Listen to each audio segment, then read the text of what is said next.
From his current novel, Dinner with the Happy Skeleton, which was described by Philip Hensher as the perfect novel for a sunny afternoon, full of charm and vim and sauce. Please welcome the very saucy Chris Chalmers.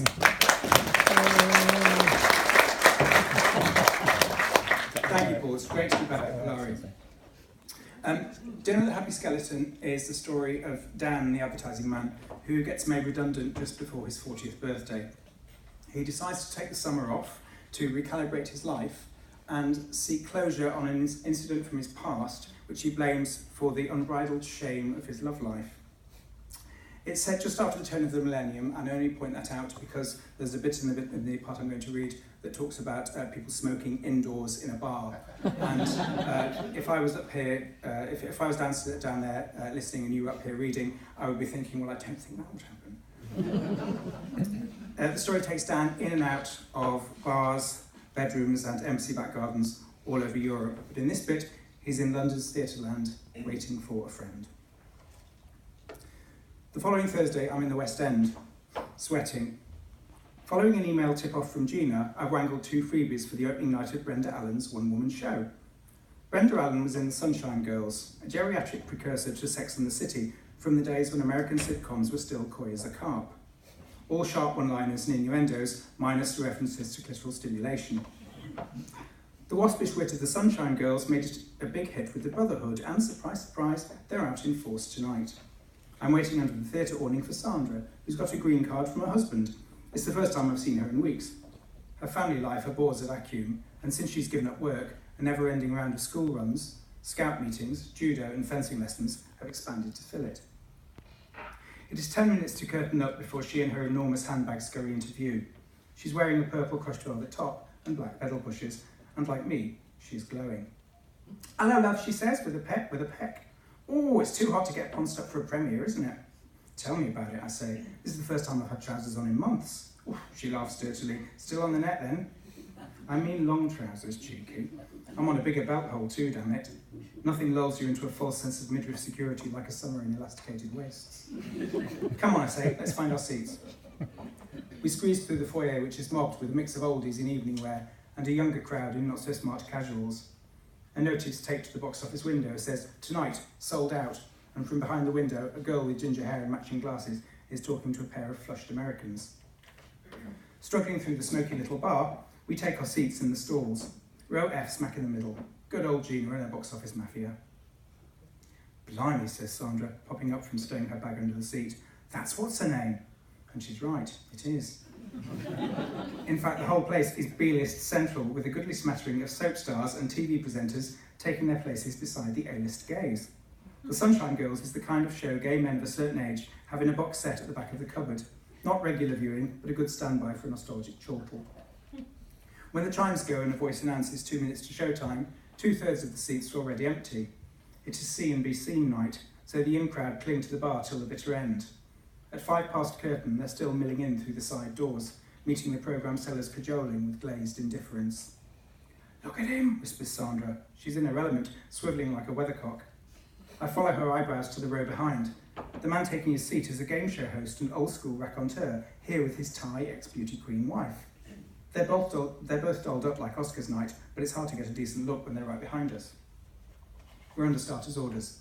The hubbub is dying down, and the last grande dame makes her appearance. She's late 60s and walks with a stick. Has that Hampstead look, artisanal poncho, big belt, accessorised with a grungy youth in arse-cracked jeans, who I hope to God is her grandson. She hobbles gamely from one side of the auditorium to the other, via the foot of the stage. I know her, but I can't get the name. She looks like a Redgrave, but isn't, and I wish Gina was here. She always knows everyone. "Who's that, Sand?" Sandra cranes her neck, following their progress up the aisle. The great lady is avoiding gazes, looking indulgently at the gum-spotted carpet. "Dunno," she says as the lights go down. "I think he's in a boy band." Out of the gloom, a stentorian voice booms, "Ladies and gentlemen, put your hands together for the Boston bombshell, Miss Brenda Allen." The audience erupts in a frenzy of whooping as the star of the show glides into the spotlight in her signature sequined housecoat. Brenda at 80 looks like Brenda at 60, a testament to healthy living, surgery, or petrification. She is 6 foot plus in heels, hair frothy white and eyes mouthwash blue, the spitting image of one of the dead Doctor Who's. "Why, thank you, and good evening." except her voice is deeper. Brenda Allen is one of a dying breed of troopers. After a lifetime of vaudeville and bit parts, she finally made it big with the Sunshine Girls. On its first run, I was at school, and she was what they called a comedienne, a term I still find strangely ambivalent to this day. Apposite in her case because, with her statuesque build, gravelly voice, and voluminous gowns, rumours abounded that there was more to Brenda Allen than met the eye. It was the sort of scurrilousness that amused my schoolmates no end, and me, although coinciding as it did with my own gender-based dilemma, my laughter tended to peter out first. One day, Eddie Sanderson brought in a feature from his dad's Sunday People about Brenda Allen reversing a Chevy over her own grandchild as she pulled out of the gas station. Grandchild!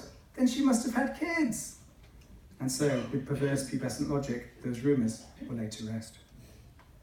This show, her first in London for a decade, is a saucy but sanitised retread of her life in showbiz.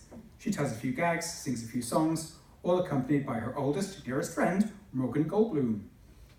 He sits at the back of the stage as an ebony baby grand, acting the straight guy and occasional prompt with a face as crumpled as a hurriedly shed sock. The supportive crowd soaks it up. The celebs applaud respectfully, nodding and rolling their eyes in empathy at the mention of anyone famous. Her gay fan base picks up on all the references to the TV show, firing back lines from classic episodes across the footlights, like the one where Brenda and her chums are trapped in an elevator and play themselves as teens in flashback. Sandra never watched it and she's getting restless after one too many jokes and Broadway standards. As the lights come up at the interval, she sparks back to life. God, they love it, don't they? If I give you some money, will you get us an ice cream? Don't you fancy a drink? Nah, she says, grabbing for her purse. I promised Lizzie I wouldn't smoke today. She found a big black fungus on her horse chestnut, stuck my photo in it and left it on the step. Look, Mummy, she says, that's what your lungs look like. The aircon is non-existent, so there's a major run on ice creams. I queue up behind a gym bunny called Jed, who came third in the last series of Big Brother. His shirt is filmy linen and fitted to corset tightness. It's gone sweatily transparent where the small of his back has pressed into the seat. A Celtic shield tattoo peeps over his waistband, like the sun rising out of what I and 4 million other viewers can confirm is a very toothsome arse. He asks for 2 tubs of strawberry, then realises he forgot his wallet. Given his status tonight, straddling both A and B lists, Jed shows a remarkable lack of embarrassment as he semaphores a mate for cash. I pick my way back to the seat. Sandra is pretending to apply makeup while studying Mr. and Mrs. Game Show in her compact. They have also issued the bar magicking ice creams from somewhere. I make heavy work of clambering past knees to get a decent look. Mrs. Game Show's hair is as immaculate as her strappy black dress. Her arms are aubergine firm and free of the dinner lady heftiness that is the curse of women her age. She eats her ice cream slowly, with a sensuousness even I find mildly arousing. I'm reminded of a peasant girl in an ad for pasta sauce I fixated on as a child. She had the same naive beauty as Mrs. Game Show, and knockers bursting out of her blouse in a manner not unlike Jed's. Mr. Game Show is immaculate too. He wears a tux and look of disdain, perhaps at the way theatre crowds don't dress up anymore. He's the exact same shade as his wife, though his home county is through and through. 70 if he's a day. His face is like a walnut that time and sand have chafed to a wrinkle-free sheen. Famously, he's also wearing something else. I'll tell you what, whispers Sandra as I slip her something creamy in a plastic spoon. It's a bloody good rug. Put the mirror away. They could have bodyguards for all you know. I'm only looking, she snips, snapping her compact. She peels the lid off her ice cream and licks it. The bell chimes at the end of the interval. Hang on, I say, I just need to... It is a lifestyle-defining condition having a bladder the size of an ant's handbag. I shuffle to the other end of the row this time to avoid being tutted by the same people twice. And that's when I see Martin striding smartly down the aisle. I don't remember how we met, but we had a fling years ago. Actually, it was a series of flings, culminating in a weekend at his house in Dorset. One of those episodes you realise you've excised from memory till it pops up unannounced. All I remember about Dorset is an impractical bed on casters and not really fancying him when it came to it. In Martin's eyes, I think that weekend was my final audition for the role of boyfriend. I didn't pass. In fact, I don't think we ever saw each other again. Dan, says Martin with a contrived smile. At least we remember names. We walk down the velvet-walled corridor, presumably with the same destination in mind. Quite a night, I say, fumbling for small talk. All these celebrities. Trouble is, I can never remember who's who. Oh, says Martin, tossing his jaw like a landowning stud in a Bronte adaptation. Does it really matter? The bell goes again as we reach the toilets. Martin is an actor. he's never made it.